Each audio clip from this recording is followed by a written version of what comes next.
નમસ્કાર વિદ્યાર્થી મિત્રો, ધોરણ 12 કોમર્સ એકાઉન્ટ રિવિઝન લેક્ચરની અંદર આપણે જે 11 ગુણનું ચેપ્ટર તમને પૂછાય છે કંપનીના વાર્ષિક હિસાબો, આજે થોડી એની ચર્ચા આપણે કરવાની છે. તો કંપનીના વાર્ષિક હિસાબો જેમ અન્ય પેઢી, ચાહે એકાંકી પેઢી હોય કે ભાગીદારી પેઢી હોય, એ વર્ષના અંતે પોતાના વાર્ષિક હિસાબો બનાવતી હોય છે. તો એમ ભાગીદારી પેઢી ઉપરાંત કંપની છે એ પણ વર્ષના અંતે કંપનીની અંદર કેટલો નફો થયો કે ખોટ ગઈ અને ધંધાની આર્થિક પરિસ્થિતિ જાણવા માટે પોતાના વાર્ષિક હિસાબો તૈયાર કરતી હોય છે. તો આ વાર્ષિક હિસાબો પેઢી કરતાં થોડા ઘણા અંશે જુદા પડે છે. આમાં ચોક્કસ એના મથાળા હેઠળ દરેક વસ્તુ કે બાબતો લખવાની હોય છે. તો આજે આપણે એવું કંપનીનું પાકું સરવૈયું કઈ રીતે બને એની પહેલાં ફોર્મ્યુલા યાદ કરી લઈએ, કારણ કે જ્યાં સુધી તમને આ ફોર્મેટ નહીં આવડે ત્યાં સુધી તમને કંપનીના વાર્ષિક હિસાબો આવડી શકે નહીં. આટલું યાદ રાખજો. તો કંપનીના વાર્ષિક હિસાબો 11 ગુણનો દાખલો પૂછાય છે. એ જાણવા માટે સૌ પ્રથમ તો તમારે આખું કંપનીનું પાકા સરવૈયાનું ફોર્મેટ આવડવું પડશે. ઉપર તમારે ટાઇટલ લખવું પડશે કે ખાલી જગ્યા કંપનીનું, તારીખ ખાલી જગ્યાના રોજનું પાકું સરવૈયું.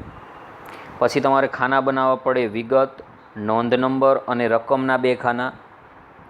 હવે ખાસ પહેલો શબ્દ મેઇન ટાઇટલ તરીકે તમારે આવશે ઇક્વિટી અને જવાબદારી. તો ઇક્વિટી અને જવાબદારી એ પાકા સરવૈયાનું ટાઇટલ કહેવાય. પછી એના નીચે મુખ્ય શીર્ષક તરીકે આવશે શેર હોલ્ડર્સના ભંડોળો. શું આવશે? શેર હોલ્ડર્સના ભંડોળો. એના 2 પેટા ટાઇટલ કે પેટા શીર્ષક આવશે. એમાં આવશે શેર મૂડી તરીકે કઈ બાબતો લખાય, અનામત અને વધારા તરીકે કઈ બાબત લખાય. એટલે જે તમે ઇક્વિટી અને જવાબદારીઓ કહો છો એ આપણું મૂડી અને દેવા સાઈડ કહેવાય. એમાં પહેલું જ આપણે મૂડીનું ફોર્મેટ બનાવતા, અહીંયા એને શેર હોલ્ડર્સના ભંડોળો કહેવાય. એના અંદર શેર મૂડી અને અનામત અને વધારો આવા 2 પેટા શીર્ષક આવશે. પછી બીજું શીર્ષક આવશે ઇક્વિટી અને જવાબદારીનું, એને કહેવાશે બિનચાલુ જવાબદારીઓ. આ મુખ્ય શીર્ષક. એના 3 પેટા શીર્ષક આવશે. એમાં પહેલું આવશે એને કહેવાશે લાંબા ગાળાના ઉછીના નાણાં. બીજું આવશે એને કહેવાશે અન્ય લાંબા ગાળાની જવાબદારીઓ. અને ત્રીજી બાબત આવશે એને કહેવાશે લાંબા ગાળાની જોગવાઈઓ.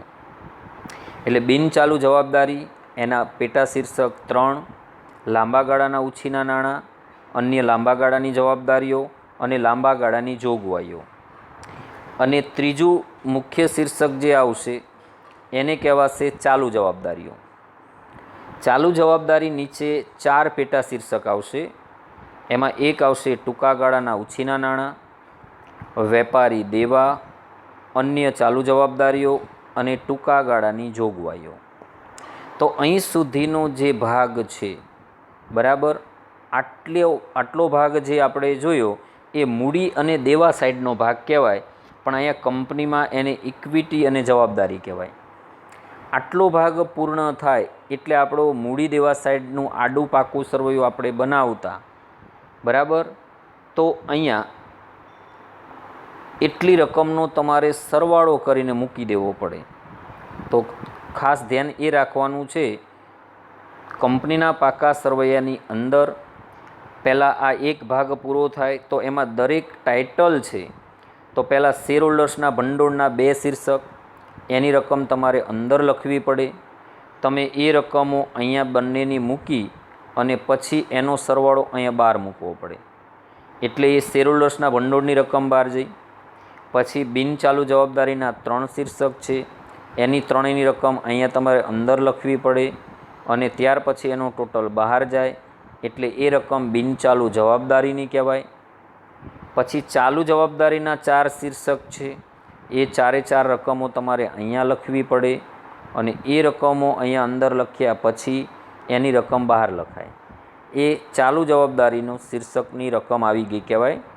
આટલી રકમ મૂક્યા પછી એનો સરવાળો કરી દેવાનો છેલ્લા ખાનાનો, એને કુલ કહેવાય. આ એક ભાગ પાકા સરવૈયાનો પૂર્ણ થયો કહેવાય. હવે બીજો પાર્ટ જે પાકા સરવૈયાનો આવે, જેને તમે મિલકત લેણા કહેતા, અહીંયા એને ખાલી મિલકતો કહેવાશે. અહીંયા બીજા ભાગને શેના તરીકે ઓળખવામાં આવશે? મિલકતો તરીકે. તો મિલકતો છે એના બે ભાગ પડશે. એક બિનચાલુ મિલકતો અને બીજું કહેવાશે ચાલુ મિલકતો. બિનચાલુ મિલકતના 4 ભાગ પાડવાના. એમાં પહેલું આવશે કાયમી મિલકતો, બિનચાલુ રોકાણો, લાંબા ગાળાની લોન ધિરાણ અને અન્ય બિનચાલુ મિલકતો. કાયમી મિલકતોના 2 ભાગ પડતા, એક દ્રશ્ય મિલકત અને એક અદ્રશ્ય મિલકત. હવે આ બધી બાબતોની નીચે કઈ માહિતીઓ આવે જેનું આપણે હવે પછીથી ચર્ચા કરવાની છે. આ તો હું તમને એક ફોર્મેટ બતાવું છું. તો મિલકતોની અંદર 2 પ્રકાર મિલકતના, બિનચાલુ મિલકત અને ચાલુ મિલકતો. બિનચાલુ મિલકતના 4 ભાગ, એક કાયમી મિલકતો, બીજું કહેવાય બિનચાલુ રોકાણો, ત્રીજું કહેવાય લાંબા ગાળાની લોન અને ધિરાણ અને ચોથું આવશે અન્ય બિનચાલુ મિલકતો. પછી બીજું ટાઇટલ મુખ્ય છે એને ચાલુ મિલકત કહેવાશે. એના 6 ભાગ આવશે. એમાં એક આવશે ચાલુ રોકાણો, બીજું આવશે માલ સામગ્રી, ત્રીજું આવશે વેપારી લેણા, ચોથું આવશે રોકડ અને રોકડ સમકક્ષ, પાંચમું આવશે ટૂંકા ગાળાની લોન ધિરાણ અને છઠ્ઠું આવશે અન્ય ચાલુ મિલકતો. આવી 6 બાબતો ચાલુ મિલકતના શીર્ષક હેઠળ આવશે અને પછી એનો સરવાળો થાય એને કુલ કહેવાય. તો ઉપર આપણે જે ઇક્વિટી અને જવાબદારી એનો જે સરવાળો કરીશું એ અહીંયા આપણે કુલ તરીકે મૂકીશું. બરાબર, એટલો જ સરવાળો અહીંયા જે તમે મૂકશો એટલો જ સરવાળો તમારે મિલકતોનો થવો જોઈએ. તો જે મિલકતોનો સરવાળો થશે એનો ટોટલ અહીંયા નીચે કુલ તરીકે લખવાનો આવશે. તો એ બંને સરવાળા સરખા થવા જોઈએ. તો આપણે આખું પાકા સરવૈયાનું ફોર્મેટ જોયું. હવે બીજું ફોર્મેટ જે આવશે એને નફા નુકસાનનું પત્રક કહેવાશે, જેને તમે નફા નુકસાન ખાતું અને વેપાર ખાતું ભેગું ગણી શકો. તો અહીંયા તમે જોઈ શકો છો કે કંપનીના નફા નુકસાનના પત્રકનો નમૂનો કેવો હોય, એનું ઉપર ટાઇટલ કઈ રીતે લખાય. તો અહીં લખવું પડે ખાલી જગ્યા કંપનીનું, તારીખ ખાલી જગ્યાના રોજ પૂરા થતા વર્ષનું નફા નુકસાનનું પત્રક. તો હવે નફા નુકસાનના પત્રકની અંદર તમારે જે માહિતી લખવાની આવશે એમાં એ જ રીતે ખાના વિગત, પછી નોંધ નંબર અને 2 રકમના ખાના. પણ એ પણ તમારે આ રીતે એક એક બાબત કમ્પ્લીટ લખવી પડે. એમાં પહેલી બાબત આવશે કામગીરીમાંથી ઉપજ, અથવા જેને તમે વેચાણની ઉપજ કહી શકો.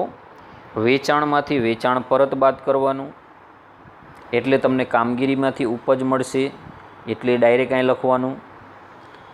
જે તમે વેપાર ખાતામાં જમા લખતા હતા, પછી અન્ય ઉપજ બીજું ટાઇટલ, એમાં વ્યાજ છે, ડિવિડન્ડ છે, મિલકત વેચાણનો નફો મળે, જે તમે નફા નુકસાન ખાતામાં જમા લખતા હતા એને અન્ય ઉપજ કહેવાશે. તો કામગીરીમાંથી ઉપજ અને અન્ય ઉપજનો સરવાળો છે એ તમારે બહાર મૂકવો પડે, એને કુલ ઉપજ કહેવાશે. કુલ ઉપજ પહેલી બાબત અને બીજી બાબત મળી એ બેનો સરવાળો છે. આ 2 વસ્તુ તમને વેપાર અને નફા નુકસાન ખાતામાં જમા લખતા એ બાબતો લખાશે. ત્યાર પછી ચોથી બાબતમાં ખર્ચાઓ લખવાના. ખર્ચાઓને આ રીતે ક્રમમાં લખવાના. સૌ પ્રથમ વેપાર ખાતામાં ઉધાર લખો છો એવી ખરીદી, એમાં ચોખ્ખી ખરીદી આવી જોઈએ. ખરીદીમાંથી ખરીદ પરત બાદ થયેલું હોવું જોઈએ. અથવા વપરાયેલ માલની પડતર તમને દાખલામાં આપી દીધી હોય તો એની રકમ લખાશે. પછી સ્ટોકમાં ફેરફાર આવશે. તો સ્ટોકમાં ફેરફાર એટલે શરૂનો સ્ટોક માઇનસ આખરનો સ્ટોક. પ્રત્યક્ષ ખર્ચા આવશે, મજૂરી, રેલવેનું, આવક માલગાડા ભાડું. તો આ 3 ખર્ચાઓ જે પહેલી 3 બાબતના આપેલા છે, બરાબર, એ વેપાર ખાતામાં ઉધાર બાજુ તમે લખો છો. હવે પછીથી જે ખર્ચ ચાલુ થાય નફા નુકસાન ખાતાના છે, એમાં કર્મચારી લાભના ખર્ચા હોઈ શકે, તો એના અંદર પગાર, પ્રોવિડન્ટ ફંડમાં ફાળો, એવા કોઈક પણ ખર્ચ અહીં આવી શકે. ત્યાર પછી નાણાકીય પડતર આવશે, એમાં ચૂકવેલા વ્યાજ આવશે, ડિબેન્ચરનું વ્યાજ, લોનનું વ્યાજ હોય એવા કોઈ ખર્ચ આવશે. પછી ઘસારો કે માંડી વાળેલ રકમો આવે. પછી અન્ય ખર્ચાઓમાં ઓફિસ ખર્ચ કે વહીવટી ખર્ચ કે ઘાલખાદ અંગેની બાબતો આવી શકે. આ બધી રકમો ખર્ચની છે. એ બધા ખર્ચાઓ જે છે એને એક પછી એક આ રીતે ક્રમમાં લખશો, પછી એનો સરવાળો કરો, એ તમારે અહીં બહાર મૂકવો પડે. એને કુલ ખર્ચાઓ કહેવાય. તો ઉપર આપણે જોયું કે કુલ ઉપજ મળી હતી, એમાંથી કુલ ખર્ચા બાદ કરશો એટલે કરવેરા પહેલાંનો નફો મળે. જ્યાં લખવો પડે કે ત્રીજા નંબરની બાબત હતી કુલ ઉપજો, ચોથા નંબરની બાબત થઈ કુલ ખર્ચાઓ, ત્રીજા નંબરમાંથી ચોથા નંબરની બાબત બાદ કરો એટલે પાંચમા નંબરની બાબત કરવેરા પહેલાંનો નફો મળશે. પછી તમને દાખલામાં કરવેરાની જોગવાઈ આપેલી હોય, આટલા ટકા કરો, તો એ બાદ કરવી પડે. પછી જે રકમ મળે એને ચોખ્ખો નફો કહેવાય. અહીંયા એને કરવેરા બાદનો નફો કહેવાશે. બરાબર. આ પાંચમા નંબરની બાબત છે, એમાંથી આ છઠ્ઠા નંબરની બાબત બાદ કરશો એટલે સાતમા નંબરની બાબત મળશે. આ આખું નફા નુકસાનનું પત્રક હતું. તો આપણે બે પત્રકો જોયા, એક પાકા સર્વેનું ફોર્મેટ અને એક નફા નુકસાનનું પત્રક. હવે તમને એક બાબત હું કંપનીના પાકું સર્વેયું છે એને તૈયાર કરવા માટે આટલી બાબત રૂપી વર્ગીકરણ છે, તમે ધ્યાન રાખો તો તમને આખું પાકું સર્વેયું યાદ રહી શકે. અહીંયા તમે જોઈ શકો છો કે શેર હોલ્ડર્સના ભંડોળ, બરાબર, એના અંદર શેર મૂડી અને અનામત વધારો આવશે. આ પહેલું ટાઇટલ. બીજું ટાઇટલ હતું બિન ચાલુ જવાબદારીઓ. તો એના 3 શીર્ષક હતા: લાંબા ગાળાના ઉછીના નાણાં, અન્ય લાંબા ગાળાની જવાબદારીઓ અને લાંબા ગાળાની જોગવાઈઓ. એ જ રીતે ચાલુ જવાબદારીઓ હતી, એમાં ટૂંકા ગાળાના ઉછીના નાણાં, વેપારી દેવા, અન્ય ચાલુ જવાબદારીઓ અને ટૂંકા ગાળાની જોગવાઈઓ. આટલી બાબતો છે એ ઇક્વિટી અને જવાબદારી બાજુનું બાબત હતી, જેને તમે મૂડી દેવા કહેતા. એટલે આટલી બાબત મૂડી દેવા સાઈડની ગણી શકાય.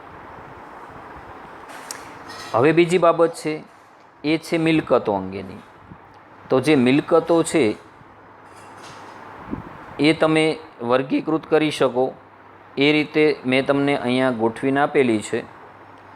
તો મિલકતોની અંદર 2 ભાગ હતા, એક બિનચાલુ મિલકતો અને એક ચાલુ મિલકતો. બિનચાલુ મિલકતના 4 ભાગ હતા. કાયમી મિલકતો, એમાં 2 હતી, એક દ્રશ્ય અને એક અદૃશ્ય મિલકતો. પછી બિનચાલુ રોકાણો હતા. લાંબા ગાળાની લોન ધિરાણ આવે અને અન્ય બિનચાલુ મિલકતો આવે. એટલે બિનચાલુ મિલકતના 4 શીર્ષક. ચાલુ મિલકત છે એના 6 આવે, એક ચાલુ રોકાણો, માલ સામગ્રી, વેપારી લેણાં, રોકડ અને રોકડ સમકક્ષ, ટૂંકા ગાળાની લોન ધિરાણ અને છેલ્લે તમને આપેલું છે અન્ય ચાલુ મિલકતો. તો આ રીતે મેં તમને આખું પાકું સરવૈયું છે એનું ફોર્મેટ જે બતાવ્યું. તો આખું મિલકતને લગતી માહિતી છે. આટલી માહિતી યાદ રાખો એટલે પાકા સરવૈયાની મિલકતના મુખ્ય મોટા શીર્ષક આવી જશે. પછી તમને જે ઇક્વિટી અને જવાબદારીની બાબત આપી છે એ તમે આટલું વર્ગીકરણ યાદ રાખશો તો પણ એના અંદર આવી જશે. પછી મેં તમને આખું નફા નુકસાન ખાતાનું ફોર્મેટ બતાવ્યું છે. તો તમારે 11 ગુણ મેળવવા માટે પહેલાં આટલી માહિતીઓ તો તૈયાર કરવી પડે. એમનામ કંઈ 11 ગુણ આવી જશે નહીં, ધ્યાન રાખજો. બરાબર. આ આખો નફા નુકસાન ખાતાનું ફોર્મેટ બતાવ્યું અને પછી તમને મેં પાકા સર્વેનું આખું ફોર્મેટ શરૂઆતમાં બતાવ્યું હતું કે આ રીતે આખું ઊભું પાકું સર્વેયું બનશે. તો આ ઊભા પાકા સર્વેના ફોર્મેટની અંદર જે માહિતી મેં તમને સમજાવી એ આ ફોર્મેટ પ્રમાણે તમે તૈયાર કરી દો તો આના સિવાય કોઈ વધારાની માહિતી તમને પૂછતા નથી. બરાબર છે. તો આટલું પહેલાં તૈયાર કરીને રાખશો તો આપણે 1-2 દાખલાઓ આના જોઈશું તો તમને ખબર પડશે કે કયા ટાઇટલ નીચે કઈ વિગત લખાય. એટલે પહેલાં તમે આટલું તૈયાર કરી દેજો. ઓકે, નેક્સ્ટ લેક્ચરની અંદર હવે પછીના મુદ્દાની ચર્ચા કરીશું.